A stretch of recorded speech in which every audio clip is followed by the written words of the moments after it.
నువ్వు ఇంకోసారి వచ్చావంటే పోలీస్ కంప్లైంట్ ఇస్తా పో. ఏందో కనుక్కుందాం. ఏమైందమ్మా? అప్పుడు బాబు నేను చాలా పేదదాన్ని బాబు, ఆకలేస్తుంది బాబు, ఒక్క 10 రూపాయల బజ్జీలు పెట్టి. సరే అక్క మీరు కూర్చోండి. తమ్ముడు ఒక 10 రూపాయల బజ్జీ.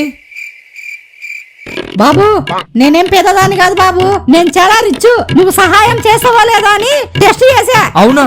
ఇప్పుడు మన డబ్బులు కూడా నేనే కడతా బాబు. సరే అక్క. ఇంకప్పుడు స్టార్ట్ చేశాడు సార్. అక్క పాల బిల్లు కరెంటు బిల్లు కట్టాలక్క, డబ్బులు లేవు, సహాయం చేయండి అక్క. సరే బాబు తీసుకో.